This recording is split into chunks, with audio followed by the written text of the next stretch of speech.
ready. They say they need to ban the podcast equipment and take y'all mics away. And oftentimes when I listen, shit, I agree. For real talk. Hey, man, just because we know people don't mean that they know things. A lot of us was in the same classes with some of these folks. That don't mean they were passing these classes. All the time. It ain't the world leaving you behind, man. It's your line of thinking. You think the science stopped evolving because you stopped learning it, and it don't work that way. I couldn't imagine voting for somebody who thinks identifying with me is identifying with a felon. That's crazy as hell. I'm Mr. Spann, and I'm approving these messages. This is the Mr. Spann Official Podcast. Let's go.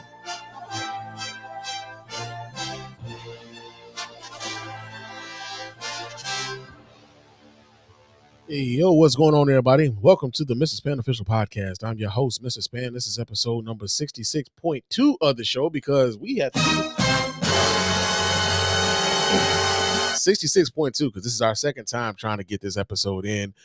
We've been having some technical difficulties over here the last couple shows. That shit started when I had, friends of the show, Rod and Karen, of the Black Guy Who Tis podcast over. Stuff started sounding real robotic and whatnot. And then as we were recording last night, my man Jay Fool was in the chat room like, yo, Spann, you sound like that robot again. And I tried to salvage that episode with the audio from my webcam, but that shit did not sound good. And I ain't putting out no bullshit, man. I'm just not. No, we're not doing that over here. We're not doing that over here. So if we can avoid that at all costs, we will avoid that at all costs. So if you guys can hear me, if you're in the chat room and the sounding robotic, please let me know so that I can do some try to do some more fixing over here. But of course, before we get into everything, I got to remind you guys how to get in touch with us over here at the Mr. Spann Official Podcast and let your voice be heard. You can go ahead and hit up our hotline at area code 313-288-0485. There's area code 313-288-0485. Leave us those voicemail messages. Those voicemail messages will get played here and responded to here live on the show. And if you're watching us live here on Facebook and or YouTube, you can chop it up with your man Spann while we're doing the show here live, man. So there's area code 313-288-0485. You can also hit us up on Threads or hit me up on Threads and Instagram. My name on both of those platforms is Mr._Spann. So go ahead, follow me there. Chop it up with your man Spann throughout the week. And I am also on Blue Sky. So for those of you who are who really, I know a lot of folks are like saying fuck Blue Threads now because of some of the recent changes that what was it that dude's name? Zuckerberg made some changes and whatnot, and we're going to talk a little bit about those changes here later on in the show. But for those of you who are on Blue Sky, you're on Blue Sky exclusively, is Mr. Spann, no underscore, MRSPANN.bsky.social. So for those of you who want to chop it up with me that way, that is also an option. You can also hit us up on Spotify and iTunes with a 5-star review. Those 5-star reviews are the ones that get right here live on the show. We really appreciate everybody who does that. Doesn't cost you a dime, just a couple minutes of your time to let everybody know while you're rocking with us over here at the Mr. Spann Official Podcast and the Spann Report Podcast Network in its entirety.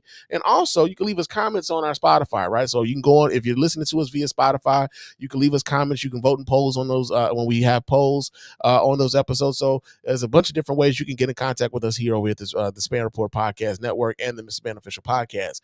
And last but not least, you can go to our store, man. We got coffee mugs, we got hoodies because it's cold outside. You might need that hoodie. Get you a sweatshirt or something, you know what I'm saying? Get your undershirt, you know what? Wear some shit around the house, Get you a nice little coffee mug, sip your coffee or your tea, or you might want some hot cocoa or something for the kids or whatnot. We got stuff for the babies too. And guess what? We got some hats now, motherfuckers. We got hats in the store now. So if you want to go there and get yourself some merch, we really do appreciate everybody who does that. That does cost you a couple bucks, but that's one of the tangible ways that you can help us keep this operation moving, man. So we appreciate everybody who does that. Thank you so much for your support and everything else. But that's not all. That is not all. So this week, this past week anyway, represents the 14th year anniversary of the fact that the first time I picked up a microphone to become a podcaster, man. Yeah. 14 years. 14 years, man. Real talk. It's been a long time, man. And, one of the things I think about over this time is like how many people that I came into the podcasting game with who are no longer doing it, man. And I miss their voices, man. Like shout out to my man Brandon, Twan, Deidre, and Mike over at the Where's My 40 Acres podcast, man. I'm missing y'all, man. of course, Rod and Karen, they just celebrated 15 years on the mic together, and they've had some changes with their podcast. I know, Justin. There was another guy that used to be on Rod and Karen show. I'm forgetting brother's name, but I remember that they used to be 4 people on on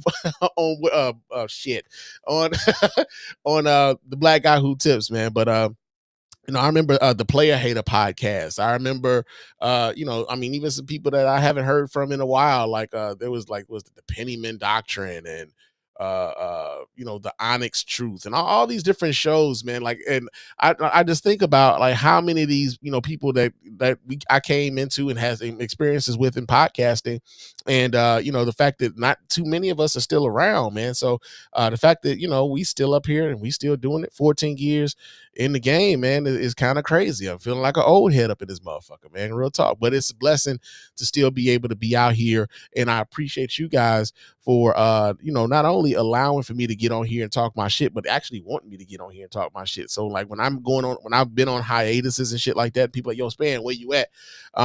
This kind of lets me know that like, yo, people are they really do kind of want to hear what I got to say about some stuff, and that means a lot to your boy, that y'all fuck with me in that way. So thank you so much for all of you guys who've been listening to me for so long and supporting for so long. I can't thank you guys enough. Real talk. That's like, it means a lot to me. Real talk. My man Cliff, yo, Cliff is in the chat room, y'all. Cliff is in the chat room. Yeah, man. Yeah, man. Shout out to my brother Cliff, man. Nigga, you supposed to be going to dinner. Go get something to eat, nigga. We gonna be here. We gonna be here, baby. But yeah, man. We got a lot to get to. Man. And so one of the things we gonna get to, I'm gonna get right on into. I do have a random thought. Let me stop right now. I do have a random thought. So, one of the random thoughts that I had, and something like happened at work today. And I was like, it was weird. So have any of you, have you ever been in a situation where you having a little bit of a back and forth with somebody, right? And you're making a point to this person, and this person is adamant that you're wrong about the point that you're making. Okay. Y'all don't come to any sort of agreement about what y'all talking about. Y'all just let the conversation die off. Like, all right, whatever, Nick. Fuck it. Agree to disagree, right? But then some months go past, and a similar conversation is happening. And the nigga that you was arguing back and forth with, trying to make that point to, you realize this nigga is making the exact same point that you tried to make to him 6 months ago. That shit happened, man. I swear to God, that shit happened. And I'm standing there listening to this nigga say this shit that I was trying to ingrain in his head 6 months ago.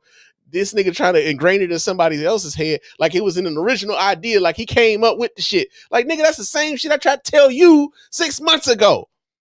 Am I the only person that happens to? I'm sure I'm not. I'm sure like everybody, has that sort of thing happen. But that was one of the things I was thinking about, man. Like, niggas really be out here faking the funk and shit. Like, they came up with some stuff. Like, wait a minute, dog. I tried to make that point to you 6 months ago, and you was arguing me down. Now you gonna argue this nigga down with the point that I was making to you? Come on, man. Make that shit make sense, man. Make it make sense. What's something I was thinking about, man? But that was it. That was the only random thought I had, man. I ain't have a whole lot of random thoughts, man. Just, I'm just dealing with, 2025 is here, man. We got, Trump coming into office in a few days, man. As a matter of fact, but this coming Monday, we gonna have a change in the regime and shit, and I ain't really feeling all that good about it. But apparently, though, Barack Obama and Donald Trump was real chummy at the goddamn what was that? Jimmy Carter's funeral, man. Jimmy Carter. Nigga! Yeah, man. And I got video of the shit. So we're gonna talk a little bit about it. So let me pull this up so you guys can watch right along with your man Spann. See what exactly these niggas was talking about. Why was Barack Obama sniggling and giggling with fucking Donald Trump, man? So let me pull this up so you guys can watch right along with me. Excuse me. And we're gonna see exactly. We're going to at least observe, because we really don't know what the hell they talking about, but we're going to observe some of the body language and shit like that. So let's see what's going on here. Turn this music down, because that's all it is music. They're not really talking about anything that you can hear. But, it looks like Barack Obama's going through the program and shit, and, he's talking about something or somebody, and, Trump is, leaning in, laughing, smiling and shit, It's almost as if this nigga done forgot that he used to, like, not act. He don't forget that he done said Barack Obama was an illegitimate president. The nigga wasn't born here. Forced this man to come out with his birth certificate. Forced this man to come out with his grades and shit. Despite the fact that his grades is much better than Donald Trump. As a matter of fact, y'all remember Donald Trump? He went to like his alma mater. He said that if his alma mater released his grades, that he would sue that goddamn school if they released his grades. Like for somebody who is as great as Donald Trump says he is, why is this nigga always trying to hide some shit, right? So even like the January 6th report and whatnot, these niggas are really trying to keep that report from coming out. Now, if you was doing nothing wrong, brother, why would you not want that to come out? Like, nigga, I want put all this shit out because nigga, I ain't do nothing. I ain't did a motherfucking thing. But not Donald Trump. Not Donald Trump. But like so you got a whole bunch of people kind of shading Donald Trump, Barack Obama smiling here with him. I don't know what the hell he said that could have been that funny, but I'm gonna say this though, because I know a lot of folks have a little, they're not really feeling comfortable with how chummy Barack Obama was with him in this moment, right? I'm gonna just say this, man. There's a time and a place for shit, and I think what was going on here in this exact moment was that Barack Obama understood that he was being watched by everybody. Everybody was paying attention to his every move. And, it's already, patently obvious that Michelle Obama wasn't trying to be there. Like, so she wasn't going to be there. I ain't going to be there if I ain't got to be there. Like, there's a whole lot of people out here like, nigga, I ain't got to be there. I ain't going to be there. And she pulled that one. Like, nigga, I had a scheduling conflict. They're telling me it was a scheduling conflict. I ain't going to that shit. If I got to sit next to that son bitch, I ain't going, right? But I think what was happening was Barack Obama, in trying to keep up with decorum and trying to keep up with protocol and trying to, have some level of respect for the institutions that is, the presidency and everything else. I just think Barack Obama was playing the position. I don't think that Barack Obama truly enjoyed having to sit next to that motherfucker. I don't. I think he's, just trying to make the best of a bad situation where, hey man, I gotta sit next to this dude. I don't want to be, I don't. I mean, he has every right to be standoffish, and I know some people probably just wanted him to be standoffish and ready for the fight. But again, I think there's a time and a place for everything, and I don't think that Barack Obama is all chummy with this dude, in much the same way that everybody else is just like kind of not chummy with it. And they was being respectful. When you see Al Gore and Mike Pence now. Mike Pence's wife though wasn't having any of it, bro. She would not acknowledge that nigga at all. And you know what? I can't blame her, nigga, because he tried to have her husband killed, right? So the fact that her husband, like the weird part about that is her husband still felt obligated to stand up and shake this man's hand after this nigga said, yeah, he probably deserved it if they'd have hung his ass. Like that's some crazy shit, And like you think about like some of the things that he said about everybody in that room, whether it's George W. Bush, got us into some bad wars, which is true. Or, the Barack Obama didn't fucking, wasn't born here. And he's a secret Muslim and all that other shit. He cheated on his wife. Like he done did some fucked up shit to just about everybody in that room, man. So you got that going on. But yeah, with Barack Obama sniggling and giggling with Donald Trump, I know it wasn't necessarily a good look, but I think I understand it to be that like, nah, man, like, this ain't the time and the place. We're here to honor the 39th president of the United States. This isn't about us. This is about us, again, honoring the institution. And one of the things I think Donald Trump has been successful in doing is eroding people's respect for the institution. So you got that going on, man, real talk. But man, I don't think Barack Obama really was like, chummy with this nigga. And in the ways in which people are really feeling like he was. But that's just my thoughts on it, right? So we move on. We move on to another topic. Now this one here a little bit more spicy though. This one here is a little bit more spicy. So here in Detroit, y'all know we got open carry here in Detroit, man. We got concealed carry in Detroit. Motherfuckers got guns all over the place, man. It's very friendly here. It's very fucking friendly here in Michigan, man, because you never know. It just about anybody here could be packing, man. Anybody here could be packing, and you just don't know who you running up on. You might not come home that day, right? And so ironically enough, though, this here is kind of sad, though. It really is, because you had this one, it's an older black couple, an older black professional couple, and there was a dispute over how much a Mountain Dew costs at the gas station, to the point where Unc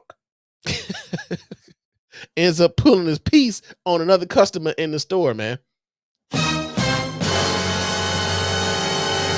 And we do have the video. So I'm gonna go ahead and pull the video up so you guys can watch right along with your man Spann. Wait, is that another one? This is another. Okay. Wait, is this another article? Did I save another one? Let me go back and look. Just a second, you guys. Okay, so yeah, this is the one I had. This is the original one. All right. Okay. Yeah. Okay. So I'm gonna read a little bit from this article. It says, "Video shows Larry Bradford push a man before they began to grapple. Bradford then begins hitting the man with a pop can in his hand, then throwing the man into racks of merchandise. Then he says, 'Let me get my pistol.'" So that's what we gonna pick up the video. That's what we gonna pick up the video. Let me pull this up so you guys can watch right along with your man Spann. Here we go. Check this out, y'all. Let's see what old man Bradford is doing, fighting up in the gas station. Check this out.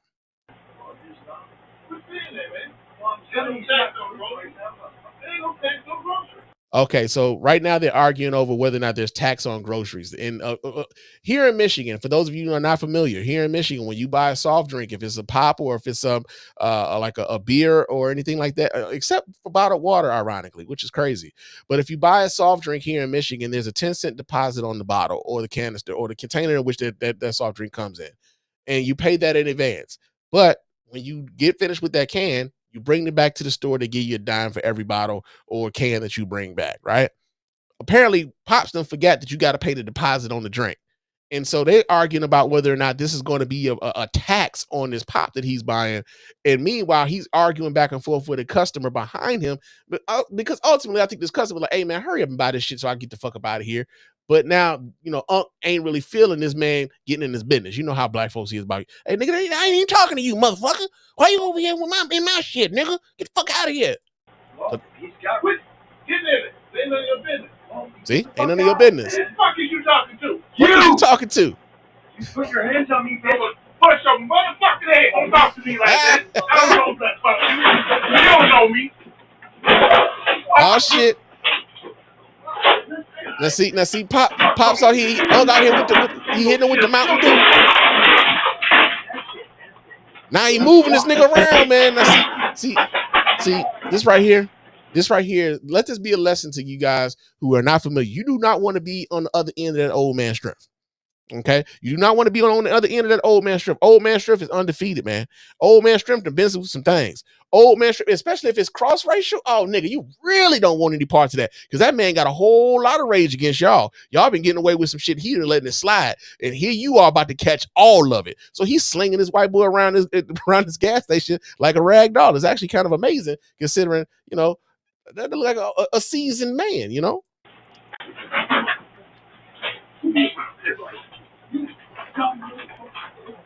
Now at this point, you could tell Unc done went outside. And Unc is asking his wife to bring him his pistol. And he done said this repeatedly. I had the other video to this where you could actually hear him saying this. He's asking for his wife, "Bring me my pistol." He says it repeatedly, "Bring me my pistol." He done left the store. He's left the altercation, goes outside, gets the pistol.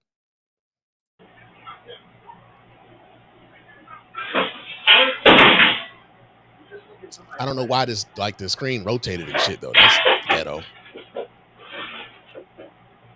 Okay, so now the screen is returned back to its original orientation, and it looks as though Pop's getting ready to come back. Yeah, he done went to the car, go get his shit. And the other guy, the white guy that got slung around, he looking for his glasses amongst all the shit that they done knocked over. He can't find his glasses. And he's asking shit. He wait for the cops to show up. Here come Unc. You can see Unc coming through the window right there. No, don't. Get on your motherfucking knees. Get on your knees. Say you sorry. Not get on your knees to say you sorry. This is where Unc fucked up. I found my goddamn ring. And told him to find his ring. Now, at this point, this is where it becomes a criminal matter.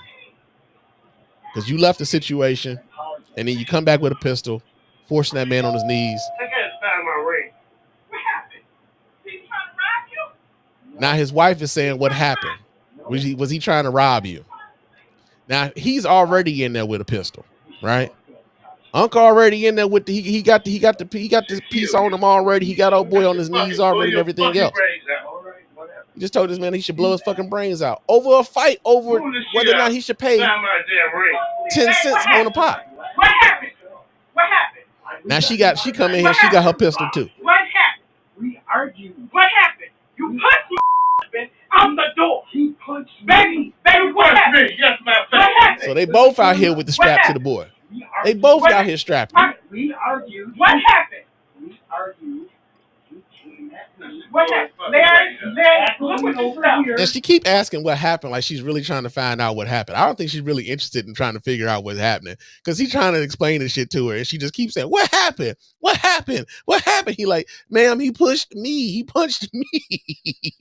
He's trying to explain himself, and I guess I would too if I ain't had no strap either. They both got the tote to me. Like I might be like, "Hey man, like I ain't got I don't want no problems, man. I don't want no problems." I'm gonna call the police. Go ahead and let him. Larry, let me call the police. But now she's ready to call the police, you right? Stay down there. Yeah, you gonna stay down there. Yeah. So this, at this point, it's just what the fuck, y'all? God damn! God damn! God damn! What? Fuck! all right. So I think that's what this was. This was an update to this, right? So the woman who came in asking what happened, she just so happens to be a Wayne County Parks director, and she was charged for bringing the gun into that gas station. We're gonna read a little bit from this article. This comes from Deadline Detroit. It says Alicia Bradford, director of the Wayne County Parks, and her husband Larry Bradford. Oh, so they both are facing charges of assault with a dangerous weapon and felony firearm in connection with the fight January 1st. At a Farmington Hills gas station. She's been suspended without pay. She's going to probably lose that gig. The incident began shortly after midnight on New Year's Day when Larry Bradford, 72, see, I knew he was seasoned, was purchasing a can of Mountain Dew. He questioned the store clerk, who was charging an extra 10 cents for what turned out to be the deposit. A customer in line behind him started to explain to Bradford, who told him to mind his business. The two got into a fight, and Mr. Bradley repeatedly hit the man with his can of Mountain Dew. Bradford left the store and returned with a 9mm handgun and demanded the man get on his knees and apologize. The man apologized. Alicia Bradford then entered the store with a gun and pointed at the man, insisting, "You stay down there." So, yeah, man. Like, you hate to see it. Like, you hate to see it for people that old, right? That's the dumbest thing I've ever heard in my life. No wonder you get D's and everything. Because my thing is, she's a county employee. She ought to know better. She ought to know, like, you would think that the people with the licenses, and here's the other part. Here's the unsaid part that happens here in Michigan. I'm not sure if it happens anywhere else, right? But there are some unscrupulous instructors out here. Unscrupulous NRA certified instructors who will give you a certificate to say that you completed a gun safety course, that you completed the range time and everything else. They haven't done any of that shit with you. They will just take your $100 and give you a certificate so that you can go get your concealed carry license. And this is how I believe so many people who have licenses to carry, they have these licenses not knowing what it is it's supposed to know. And, you end up in situations like this where you got Alicia Bradford and her husband Larry out here pulling guns out on somebody at the gas station because Larry mad that somebody trying to explain to him what the 10-cent deposit is for. Right. So, yeah, man, craziness going on. Uncle and Auntie Bradford out here pulling guns out on folks on New Year's Eve, man. And I know that white man, he probably shit his pants like a motherfucker when that shit happened. But such is life, man. Such is life. We had that going on. Now, another thing that we got going on, man. Excuse me. We're gonna talk about this right now. Mark Zuckerberg, man. So Mark Zuckerberg has announced that on Facebook and Twitter, not Twitter, but Facebook, Threads, and Instagram, they are getting rid of fact checking over all three platforms. And many people are asking, are saying they're going to leave all of these platforms. And I'm gonna be honest with y'all, I ain't mad that he's getting rid of it. And I have my reasons, right? So we're going to read the story here. This comes out of go.com. It says that Facebook plans to replace its fact checkers with community notes, a move that Meta CEO Mark Zuckerberg said will allow the social network to return to our roots around free expression. We're replacing fact checkers with community notes, simplifying our policies and focusing on reducing mistakes, Zuckerberg said on Tuesday, looking forward to this next chapter. The changes, which will also be in place for Instagram and Threads, will lift restrictions on some topics that are part of the mainstream discourse and will focus the company's enforcement on illegal and high severity violations. Joel Kaplan, Chief Global Affairs Officer, said in a blog post titled More Speech and Fewer Mistakes. Meta executives sought in their statements to tie the update to what they describe as a sea change in public discourse accompanying the rise of President-elect Donald Trump's brand of politics. Fact checkers who were put in place in the wake of Trump's 2016 election have proven to be too politically biased and have destroyed more trust than they have created, particularly in the United States, Zuckerberg said. The recent elections also feel like a cultural tipping point towards, once again, prioritizing speech. The decision also follows Zuckerberg's recent meeting with Trump at the president-elect's private Mar-a-Lago club in Florida. And Meta is donating to Trump's presidential inaugural committee, marking a first for the company. The shift in policy mirrors a series of updates that Elon Musk, a Trump ally, made after purchasing rival social network Twitter, which he has since rebranded as X. Kaplan on Tuesday praised the approach Musk has taken, saying X under his new owner has empowered his community to decide when posts are potentially misleading and need more context. We think this could be a better way of achieving our original intention of providing people with information about what they're seeing and ones that's less prone to bias. Okay, so here are my thoughts on this shit, right? I said I'm not necessarily mad at the fact that they're getting rid of the fact checkers. And the reason why I say I'm not really mad at the fact that they're getting rid of the fact checkers is because I don't believe that the fact checkers were very effective anyway, right? I think we are at a point, and I've alluded to this, I want to say on episode 64. I want to say that, like, I think we're moving to a point where we're like at a, like, almost a post-truth sort of society now, man, where like we don't all necessarily agree on objective truths anymore. A lot of times our truths are like, based upon how we're feeling about a certain thing, or how it lines up with us politically and everything else. And if it doesn't line up with our feelings, if it doesn't line up with our politics, if it doesn't line up with our philosophy, then we oftentimes will summarily reject it. And so like there have been plenty of times where you could put up something that's, that's objectively false, or better yet, you could put up something that's objectively true. And depending on who the source is, people were like, well, who published that? Was that the Washington Times? Oh man, the Washington Times is right-wing rag. I ain't reading that shit. Or it could be in much the same way on the other way. Like if it's the Washington Post, oh, it's the Washington Post. I ain't reading that shit. And so it gets to a point where whether the fact checkers are correct or not, most of the time they were. But if a person is inclined to believe what they already want to believe, the fact checkers, no matter what the fact checkers say, is not going to affect much anymore. And so couple that with, if people really did give a damn about the facts, will we really, really, really be coming up on the second inauguration of a Donald Trump? Would we really? I don't think we would if people really gave a damn about the facts, man. And part of that is the fire hose of misinformation and disinformation that people are having to sift through and everything else. But it's to a point now, man, where I feel as though especially for people of a certain age, right? I feel as though, like, people can't hold your hand through a lot of shit. You're gonna have to learn how to sift through some of this shit on your own. And you know, the lack of media savvy that so many people have is the scary part to me. Right, that's the scary part. The lack of some media savvy. So many people can't tell you the difference between an AI image and what's not an AI image. So many people can't tell you the difference between a legitimate news outlet and some shit that somebody just came up with. I just saw a little a meme on Facebook just a few minutes ago where they were talking about Tyreek Hill is going to get traded to the Detroit Lions. And I'm like, why the fuck would the Detroit Lions even want him?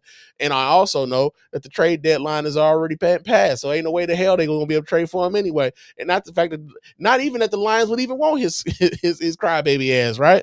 But you have so many people who don't know this stuff in the comment section, just going back and forth. Meanwhile, the person who posted that shit gets paid off of you not knowing, and you just going back and forth off of this meme they just kind of created out of thin fucking air, you know? So that's the danger of the of not of removing the fact checkers. But ultimately, you know, it like I said, I think it's to a point now where, like, even if you fact check that, folks don't care. If they want to believe something, they're going to believe it no matter what it is you tell them, right? So, like, tell them that Donald Trump is a convicted felon. So what? Tell them that they're being hypocritical about the fact that they don't want convicted felons working regular jobs. So what? They don't care. They don't care, man. And so my thing is this, though. My thing is this, right? Especially on a platform like Threads, because on Threads, I know they were trying to throttle a lot of political content. I know I speak a lot about politics, and oftentimes maybe my posts were being, you know, ranked down because of the political nature of the things that I was talking about. You know, with this coming down the pike, maybe that ends, right? But my thing is this, you know, before people of color, black folks in particular, when we were being met with any sort of like racism or anything like that in the comment sections or on Facebook posts or whatnot, people hitting you up in your on Facebook Messenger to say some racist shit to you, and you try to report them, nothing fucking happens. And then or better yet, if you just respond to them and like you clap back, then they report you for clapping back. Now you in Facebook jail. I'm gonna need them to like, hey man, if this is what we gonna be doing, if this is what we're gonna be doing, then damn it, I needed to be even. Right? I need to be even. Don't have me out here fighting with one of my hands tied behind my back, thinking I'm gonna let that shit slide, because I wouldn't let it slide if the person was in front of me a lot of times, right? Now, that's not to say that there aren't tools to keep me from having to clap back, but every now and again, I just might want to give a nigga like the business. I might want to rhetorically eviscerate a motherfucker. I might want to go scorched earth on a motherfucker and let them know like this probably wasn't the shit you wanted today, right? I might want to do that, but give me the option. Don't let this person like berate me racially, and then I don't have any. And then when I do clap back, now I'm in trouble. That's some bullshit.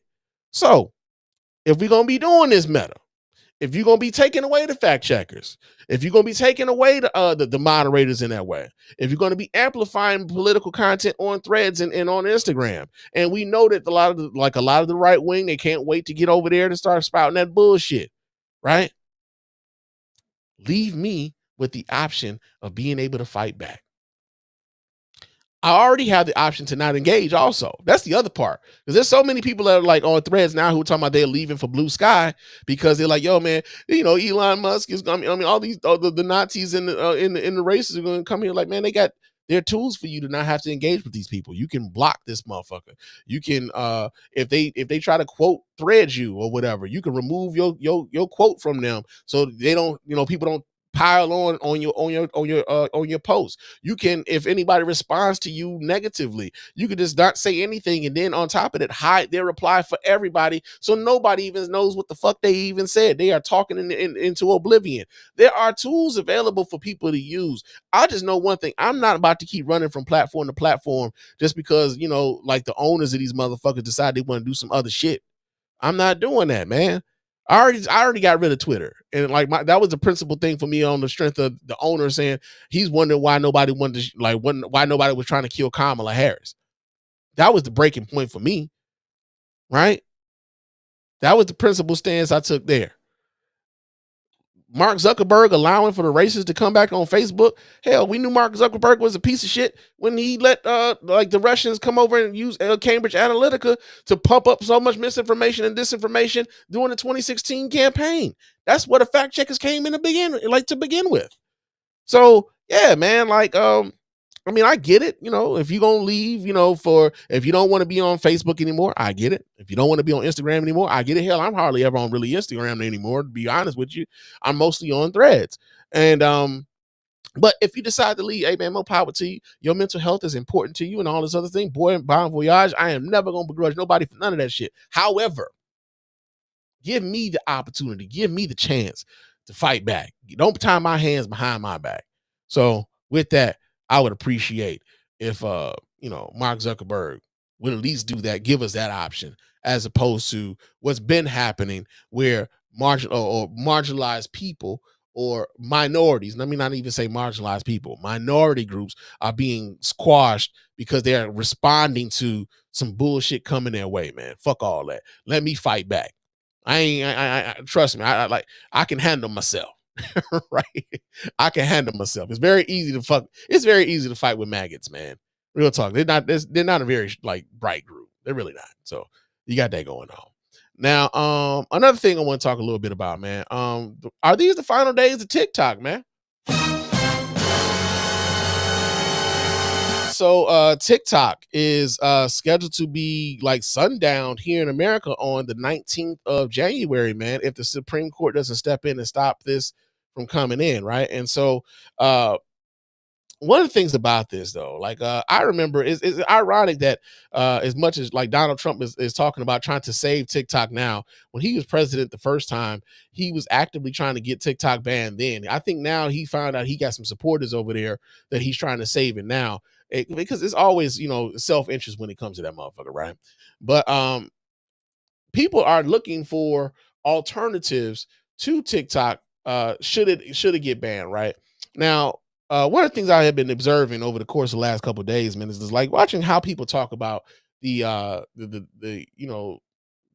potential demise of TikTok here in America.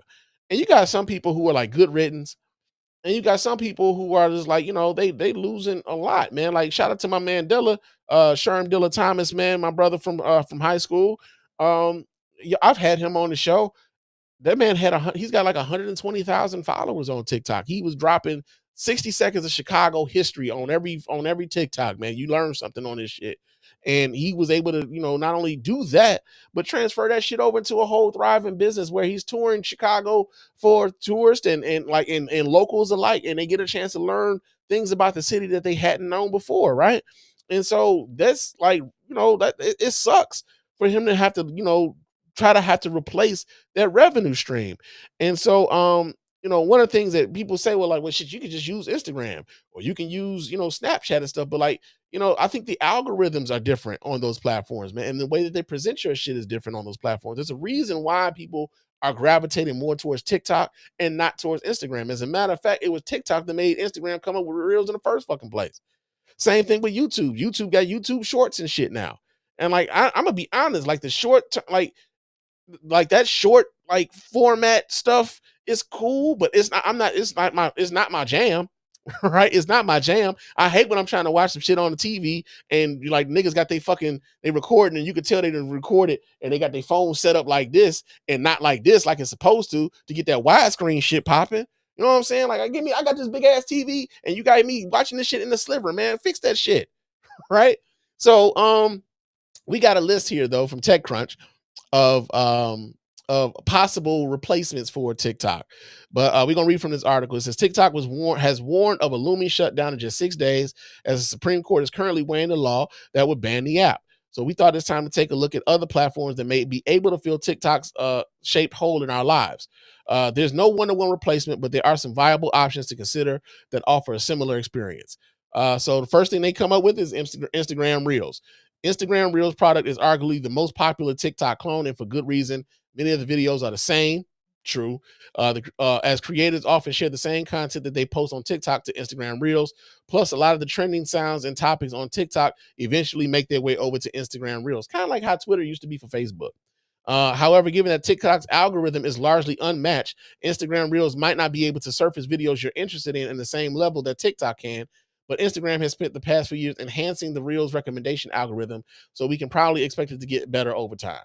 YouTube Shorts is another one. YouTube is another platform that has been building out and prioritizing its TikTok-like product. Shorts might be the best TikTok alternative if you're someone who already spends a lot of time on YouTube, which I do, or likes to find new music on TikTok, given that YouTube Shorts has access to YouTube's vast variety library of songs and music videos. YouTube Shorts has an advantage that other services on this list don't, which is integration with a popular long-form video content platform. Millions of people around the world already go to YouTube every day to watch content. So if TikTok were to get banned, YouTube has the potential to become the go-to place for short-form content as well, especially if TikTok creators choose to use it as a new home for their content. Now, ironically enough, as they say, YouTube being the top one. I saw some shit on Threads today that was trending where a lot of these niggas ain't going to YouTube, they ain't going to Instagram, they going to some shit called what was it, Red Note, and it's like the Chinese version of TikTok. And I gotta say, like, the pettiness of you niggas is unmatched, right? Because the whole reason that TikTok is supposedly getting banned is because the Chinese government is using TikTok to spy on Americans. And these Americans are like, well, fuck it, nigga, spy on me. I want to see these clips. Fuck the goddamn government, nigga. I'll put my username is my social security number 579243957. Right. I'm sorry for whoever's like social security number that is. My bad. You know, it was random, you know. But yeah, like they're promoting YouTube as if that was gonna be the one, but like niggas ain't talking about going to YouTube, they going to Red Note. We got another one here, Snapchat Spotlight. They got another one, Triller. I remember they were doing they used to do what was that? The verses. The verses stuff was happening on Triller. I ain't heard about Triller ever since. Ever since the verses kind of died down, man, I ain't heard about Triller ever since. Red Note, this is the one that they were doing that I saw was trending on Threads that people were going to. Lemon 8. Now that was something I saw on TikTok. So I got a couple notifications on my TikTok channel where people were requesting to follow me on Lemon 8, but I believe that this particular app is going to be is possibly going to be tied into the ban as well because it's owned by the same company that the government is trying to ban. So, you know, I don't know how viable that one was going to be. And then there's another one called Likey. I've never heard of this one. Likey is a short form video app that, alongside the ability to share videos, features editing tools and live streams. The app boasts over 100 million users from all around the world. And then Fanbase. Now, I am on Fanbase. The thing about Fanbase, though, that I think Fanbase is trying to be everything to everybody. This shit trying to be TikTok. It's trying to be Instagram. It's trying to be Clubhouse. It's trying to be Snapchat. It's trying to be Twitter. It's trying to be all these things. And I, you know, like, what's my man name? Isaac Hayes III has been promoting this. He's really trying to promote, you know, having some sort of ownership stake in fan base. I think it's like $3.99, $400 before you get like 60 shares in the app and whatnot. And, you know, his thing has been that they don't throttle your content, right? And there's something to be said about that. I think it's going to take, it's going to be a while for, I think, fan base to catch on, though. I know Roland Martin has been promoting it heavy. I see Isaac Hayes III on a lot of his videos all the time. They've been promoting it heavy over there, I believe, because, you know, mostly because it's black owned, right? So, you know, that they're you know, this is being presented as an option. But until folks get over there and really, you know, just be over there, it's gonna take a while, man. Because that was one of the things about fan bases that, like, you know, you can join, but if ain't nobody over there, man, it's like the experience isn't as enjoyable. So you got that going on. But yeah, man, I'm probably put this up as a poll question for you guys. Do you believe that TikTok is going to be done for after this week? Is this the last week is this the last hurrah for the clock app, man? So we got that going on, man. Now, another thing that we're going to talk about here. Should I talk about this? No, I'm not going to talk about that. No, we're going to save that one for the next show. But we are going to talk about this, though. So, there's a scandal at Fox News. I'm sorry, not Fox News. Excuse me. Fox Sports 1. There's a scandal at Fox Sports 1. And it's a sex scandal. Of, you know, the kinds of scandals that the Fox properties always tend to have, right? And this one has to do with one Skip Bayless offering a hairstylist $1.5 million to have sex with her. Yeah, man. So we get this story here. This comes out of well, I have a couple different articles attached to this. Where happened to the original one? Well, I'll be a monkey's bare-assed uncle that I can't find it. Okay. So let's do this. Okay, so here we go. We get this. This comes out of Mediaite. And this is the top 5 wildest details from the Fox Sports misconduct lawsuit. So, like I said, there was a woman, her name by the name of Nushin Faraji. She is the hairstylist who is suing Fox News. She is suing, I keep saying Fox News, Fox Sports 1 for sexual harassment and creating a toxic workplace. So we get from the article, it says a former Fox Sports employee filed a lawsuit accusing several key figures of creating a toxic work environment where sexual harassment was commonplace. The lawsuit was filed Friday in Los Angeles and reported Sunday by Front Office Sports. In it, hairstylist Nushin Faraji named executive vice president of content for FS1 Charlie Dixon, former Fox Sports pundit Skip Bayless, and current host Joy Taylor as the defendants and main sources of her mistreatment during her 12 years with the company. Throughout her time with the company, Faraji claimed to have experienced, seen, and heard stunning details of workplace harassment and misconduct. Now, the first story, one of the first major allegations that was lobbied was that Skip Bayless allegedly offered Faraji $1.5 million for sex in response to her saying that she might have cancer. Arguably the biggest bombshell, right? The biggest bombshell filled with them was in a lawsuit filled with them was Bayless alleged treatment of Faraji. She claimed that the former Undisputed Star once called her voluptuous during one of her weekly haircuts in the makeup room in 2017. Shortly after the weekly haircut started, Bayless began finding excuses to touch Miss Faraji. He would give her lingering hugs after each haircut, putting his body against hers, pressing against her breast, the lawsuit states. He then began to kiss her on her cheeks. In 2021, Faraji developed issues in an ovary that she was told might have been cancerous. Excuse me. That she was told might have been cancerous. When she relayed that news to Bayless, hoping it would halt his advances, he allegedly offered her money for sex. When she rejected the offer and pointed out that they were both married, he responded with an offensive remark about her Muslim faith. Approximately 1 week later, Mr. Bayless made another advance at Ms. Faraji. The lawsuit continued. Ms. Faraji responded, "Skip, don't stop. You have a wife." Mr. Bayless responded, "Aren't you Muslim? Don't your dad have like 3 or 4 wives?" Ms. Faraji responded that her father was dead, and when Mr. Bayless looked taken aback, she made an excuse to leave. Now that's some fucked up shit to say. Like, you think that like mentioning the fact, even if that were true, you thought that was gonna get you closer to getting you what you wanted, right? Like, I don't like she's bringing up your wife to say like, listen, you about to do your wife wrong, man. What are you doing? And he like, yeah, but don't your daddy got like 4, 5 wives? Like that's gonna be like I don't understand his logic in thinking that was gonna get you closer to the draws, bro. I don't get it. I really don't. The number 2, Taylor was named moderator of Undisputed despite Undisputed following an alleged affair. Faraji claimed to have met Taylor for drinks one night in 2016. This is Joy Taylor we're talking about. Upon arrival, Faraji noticed that Taylor sitting with a much older man, Dixon. The hairstylist suspected that the two were sleeping with one another. She suspected. She didn't know. The hairstylist suspected that the two were sleeping with one another. Faraji later saw Dixon in an elevator at work and then told Taylor she spotted the guy who always buys our drinks. When Taylor explained who Dixon was, Faraji warned her the dangers of such a relationship. Later that year, word spread that Fox Sports would soon be launching its own debate show to rival ESPN's First Take. The show, Undisputed, would feature Bayless and former NFL star Shannon Sharpe. Many were surprised to hear that Taylor, who was relatively inexperienced at the time, was named moderator of what would be the network's flagship show. But behind the scenes, Dixon was allegedly adamant that she should be on the show. So, again, most of this stuff, these are allegations. We don't know much of this stuff to be true yet. It hasn't been proven. These are all allegations. These are being alleged in the lawsuit.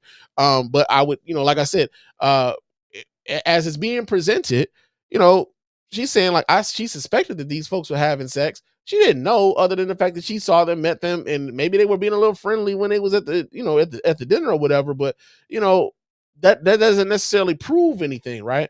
And the other question that I have about this is that like, how does if this were true, if Joy Taylor was having a sexual relationship with Dixon, how that facilitated a toxic workplace for Faraji, Nushin Faraji. Like I want to try to make those links. How do we get to that, making it a hostile work environment for Joy Taylor to be linked with this guy in a sexual way? Number 3, Taylor told Faraji to get over it when she was told that Dixon groped her. Well, okay, we're going to see. It says in 2017, Faraji was working on Undisputed thanks to Taylor's recommendation. Earlier that year, Taylor had her birthday party at a rooftop bar in West Hollywood. Multiple coworkers, including Dixon and Faraji, were present. At some point in the night, Faraji was allegedly approached by Dixon, who then placed his hand on her lower back. After she refused to drink, he lowered his hand to grab her butt. She faked a phone call to get out of the situation. When she confided in Taylor, the undisputed moderator told her to get over it and that she herself only had her job because of Mr. Dixon and that Miss Faraji only had her job because Miss Taylor requested her. She warned that Mr. Dixon could take both away. Okay, so in this particular instance right here, right? One could surmise, one could think that, yeah, you come to your coworker to say like, yo, this man did this to me. What am I to do and everything else, right? And because this coworker could stand to lose something, she may tell you like, nah, you might want to suck that up, right? Not saying that that's right. Not saying that's the thing that she should have done at all. But I think that sounds as though that sounds like someone trying to protect something that they think they've earned, right? The other part about this is that another thing that you could surmise is it could be the thoughts and the actions of someone who does not want to be involved. Someone who does not want to be, when if there's a lawsuit coming down, I don't want y'all pulling me into nothing. I don't want to have to testify against nobody. I don't want them problems, man. I just want to go out here, do my job and keep my head down and everything else. That sort of thing. Could be that. We don't know because again, all of these are allegations. But like the idea again that Joy Taylor telling her to get over it fostered the toxic work environment. And when I think what was really being what I would surmise is like, listen, I got my job because of this person you talking about. You got your job because I asked for you to be here with me. This motherfucker that you're talking about could take it away from the both of us. We both stand to lose. So if you don't want us to lose this shit, you might want to, pipe down a bit. Like, again, I'm not saying that's the right way to go about shit, but I think that's the way that Joy Taylor was probably thinking about shit when everything kind of came, her way. It says, number 4, Taylor allegedly slept with FS1 colleague Emmanuel Acho to get another show. Said when Faraji met with Taylor for lunch on one day in 2020, she found that Taylor was with a man who would later be identified as Emmanuel Acho. Faraji didn't know him at the time, but like with Dixon, she could tell that Taylor and Acho were romantically involved. Once Faraji discovered he was a co-worker, Taylor revealed that she wanted him to recommend her for the show Speak for Yourself. The complaint says that Faraji warned her against having affairs with both Acho and Dixon at the time, but Taylor said that there was nothing to worry about. She explained that she was now also powerful, the lawsuit states, and that once Mr. Dixon was no longer useful to her, she would follow through on her plan to tell the company that he forced himself on her. She would not allow herself to be forced out by Mr. Dixon like other women talent. Now, this here had like this particular like allegation here had the sports bros in an uproar. Sports bros all over the place losing their motherfucking shit because this is now, oh, this is another one of these women setting the dudes up. They setting the dudes up. She ain't get the job because she earned the job. She earned the job. She got the job because she looked good. She don't even need to. She need to shut the fuck up and all this other stuff. And we gonna talk a little bit about this, right? So, reason why one of the things I thought was interesting with this particular lawsuit was just how quickly it became more so about Joy Taylor as opposed to the sexual harassment that Nushin Faraji received from one Skip Bayless. Now, Skip Bayless caught some jokes, but he ain't getting it like Joey Taylor been getting it out here on these YouTube and social media streets, man. So one of the things I noticed, man, let me pull this up so you guys can watch right along with me. But one of the things I noticed, and let me do this here. I did some, I just did a little cursory search and shit. And I just typed in Joy Taylor's name on YouTube. And when I typed in her name, like a lot of the titles of videos and shit, like I'm gonna pull this up so you guys can watch. But like, yeah, you see a lot of the titles is bombshell lawsuit alleges Joy Taylor was planning on Me Too herself to gain power at Fox News. Fox Sports. Fox Sports Freak Offs exposes Joy Taylor. Fox Sports Freak Offs exposes Joy Taylor, Shannon Sharp, and Skip Bayless. So now they putting in all the keywords and shit. Joy Taylor proves that women can sleep their way to the top. Fox Sports One's bombshell lawsuit, Skip Bayless, Joy Taylor, Emmanuel Acho. Like, slept with all of Fox. Now, if you look at these thumbnails also, it's mostly Joy Taylor, across the front of all of this. And it's mostly, and if you notice, it's the same motherfucking dudes too, making multiple videos, multiple kind. Like if you look at some of the video, like the view counts, 34,000 views in 7 hours, 51,000 views in 3 hours. Joy Taylor, season 5, allegedly slept her way to the top. Bombshell, Fox Sports exposes Joy Taylor. This one was in 5 hours, it had 20,000 views. So one of the things I've been noticing in how we talk about these things on social media and in sports and everything else is like, if there's a woman involved some sort of way, it's gonna be the woman's fault, man. Like these niggas are not about to allow these women to be in this space and not catch hell, man. And the reason why I say that is like, this is like it's starting to become sadly predictable, and that's a pattern. It's a pattern, man. Think about this for a second. A sexual harassment lawsuit comes out, and the alleged sexual harasser was one Skip Bayless, but Joy Taylor becomes the face of the lawsuit because Sports Bro Media has made her the face of the lawsuit. They just joke a little bit on Skip Bayless, but she's got to be the face of it. They want to bring her down in much the same way that we've seen how sports bros act when it comes to Malika Andrews. Sports bros have a narrative about Malika Andrews, that Malika Andrews doesn't like black men, because Malika Andrews would be out here actually doing her fucking job by reporting on the news of the league, right? Reporting on the news of the league, and they think that there's something that she should omit, despite the fact that these things are very motherfucking relevant to how teams were thinking about players and everything at the draft, right? Or how like they wanted her to speak more on a Josh Giddey allegedly having an inappropriate relationship with an underage girl, and then finding out later there wasn't a whole lot to that story, and then being upset with the fact that like, well, why didn't she say anything about that? Well, think about who her employer is. Think about who her employer is and how that is affecting the team and how the team is looking at that situation. As a matter of fact, I believe that Josh Giddey got suspended or something like that behind that shit. And she's reported on that too. But they didn't want to talk about that because that went against the narrative, right? So you got that going on. Another thing, what's her name? Angel Reese. Angel Reese just recently got rid of her Instagram. Part of the reason why Angel Reese got rid of her Instagram is because Angel Reese was out here being a 22-year-old young lady on Instagram, and niggas lost their shit. Angel Reese out here dressing, like a 22-year-old young lady would when she's feeling herself, when she's feeling her body and she's owning who she is as a woman.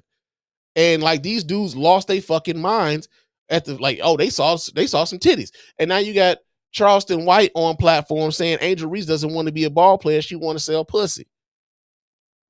Right? And so now you got NBA podcasters who invited this goofy motherfucker on their platform to say this stupid shit. And now they got to try to pull, we got to pull this back because, we want to be invited to the WNBA All-Star game and cover that weekend and everything else. But you allowed this goofy motherfucker to come on your platform and say that stupid shit. And now we have, not even just this, not even the Joy Taylor thing. Think about what's going on with Travis Hunter and his girlfriend and all of these 30, 40, 50-year-old dudes who act as though they got this boy's best interest in heart. Like they know that guy like that. They don't know that guy like that. And if they were really smart, they would know that nobody would be listening to them. You wouldn't be listening to a stranger about your situation. So what makes you think that this boy is going to listen to you about his situation? He don't know you from a can of paint. But most of the animus is about the young lady that he's with. There are hate campaigns about women in the sports world, man. Like you think about how people, like the vitriol that people come at Jemele Hill with when she has the audacity to have a sports opinion. Many of the same people be like, well, you never played the game, so how would you know? Like, nigga, shit, you were not in the NBA either. You had a snowball's chance in hell, so why is your opinion more valid than hers? She can observe the game in much the same way that you could. Same thing with Mina Kimes. If you watch an episode of First Take, or better yet, if you watch an episode of First Take or like a clip of First Take on YouTube, you see in the comment section all the dudes really going in on Molly Qerim about why Molly Qerim is speaking right now, why she cutting this man off, why she asking this, why she doing that. And then we bring this full circle back around to Joy Taylor. In a time where Skip Bayless is out here offering $1.5 million to have sex with his hairdresser, Joy Taylor is allegedly the face of the face of the scandal because allegedly she had sex with two dudes at the job. And she planned, allegedly, to Me Too the Dixon guy and say that she was, falsely accuse that man of putting, of forcing himself on her, allegedly. Because again, we don't know. But you notice how quick niggas was to believe that was the case? Right? Now, interestingly enough, these are the same motherfuckers who have a hard time believing women. Right? Like, they have a hard time believing women. Like, when anytime somebody says, like, yo, man, like, if like a prominent man is being accused of something and and it's a woman involved, they're like, man, well, shit, man, how you know this? Why she wait so late to come out and say anything, right? But you notice how that tune has changed? Now, they're so ready to believe this woman when she's talking about another woman that they might not necessarily like all that much. And I'm gonna tell y'all niggas why they don't like this woman. Because she's inaccessible to them. In much the same way that Angel Reese is inaccessible to them. Molly Qerim is inaccessible to them. All of these women are inaccessible to them. And in some ways, there's a resentment there that, like, yo, she make me feel a certain way. She look good, but she ain't supposed to be saying the sports shit. She's supposed to be in the kitchen. She's supposed to be doing this. Fuck. They don't know what to do with themselves, man. They hate the fact that these women like are in these positions. They hate the fact that they looking at them and they looking good than a motherfucker, man. Because Joy Taylor fine as shit. Let's just keep it a buck. Joy Taylor fine as shit. And they hate the fact that they don't have access to someone like her, right? Now, it's not even just the niggas that don't have access. It's some of the niggas that did have access. It's some of the niggas that did have access, but now they acting as though like they had. But you know what? I take that back. Not access. They had proximity, but they didn't have access. And I think because they didn't have access, they are also resentful too. And I say all that to say, Jason Whitlock came out and had to say something about this particular situation. And I'm gonna pull this up so you guys can hear some of the retarded shit that he had to say about this. So let me pull this up so you guys can watch right along with me. And we're gonna see what the hell Jason Coonlock got to say about this Joy Taylor, Skip Bayless scandal at Fox Sports 1. Check this out. To be hypercritical of Joy Taylor. I don't have harsh opinions of Joy Taylor. She's not someone that I didn't get along with. I basically, for the most part, just kept my distance from Joy Taylor. And I kept my distance, not because I didn't like her, it's just because I knew myself. I know myself. I know what I'm capable of. What? And that big rack of hers that she showed off constantly. It's just, and that peanut butter skin with that big rack. Like, Jay, keep your distance. That's going to get you into trouble. And so that's what I did. I kept my distance. So basically, this man is saying, I can't control myself. I can't control myself. So look at it. Oh, y'all know what that shit sound like? White fever get in your blood, man, it'll make you crazy. And they got them short little skates nowadays and that, what they call them, the tongues? Thongs. Yeah, right. They got the thongs all up the booty crack and they got that sweet white nectar. Oh, Lord, have mercy. And after that, it's over. You wake up and you don't even know what you done. Just a pool of sweat around your ankles and a deep sense of satisfaction. That's what Coonlock sound like right now. them big old cans and that peanut butter skin. I know what I'm capable of. Oh, Lord. I couldn't control myself, so I had to maintain my distance. I don't dislike Joy Taylor. I don't dislike her at all. Matter of fact, I really like Joy Taylor. I just had to, man, I just know that if I hadn't got away, man, Lord, who knows what would have happened? Because I know what I'm capable of. Drooling. That's about it. And drooling. But ultimately, man, like I said, I think this is one of those things where, we are seeing yet another woman become, another hate campaign, mostly online, man. I'm still trying to figure out how, like how Joy Taylor created the toxic work environment for Nushin Faraji, right? Now, one way that I think it could possibly be happening is this. If it's true that Joy Taylor was out here trading sex for positions at work, maybe that facilitated an environment where, the men that they were in their vicinity thought that they had access to all of the women around them because of the behaviors of Joy Taylor. I'm not sure if that's the argument that she's making, but maybe that's the argument that she's making. And I'm not really sure, right? But again, it started off as a sexual harassment thing with Skip Bayless, and then I looked up. Joy Taylor's all over the news. Joy Taylor's all over social media about her allegedly trading sex for positions at work, and also possibly setting up someone for a Me Too type of deal. Again, all of this stuff is alleged. We don't know any of this stuff to be true. And I'm sure when as this case moves along further, we'll start to see, man, like shit, popping up in Discovery, and, you start seeing emails. People got to preserve them emails and text messages and whatnot. We'll start finding out whether or not any of this shit is true. But until then, man, I think is nothing wrong with saying, like, well, shit, I don't know until some more information comes out. Right. But that wouldn't get you views. That wouldn't get you, the clicks. That wouldn't get you the attention. In much the same way that when I was talking about how people were glomming on to the idea of Travis Hunter and his girlfriend. All these dudes talking about they're doing it because they're looking out for the young man. Like, nah, nigga, you don't give a fuck about that young man. What you do care about is the fact that you might be able to get some views on this shit and monetize off of it. I don't know that man to care about him like that. Just like y'all don't know this young lady to care about this either. Y'all don't care. Unless, of course, you could promote you could promote some sort of politic. You could promote some sort of philosophy about it. You could promote some sort of theory on it.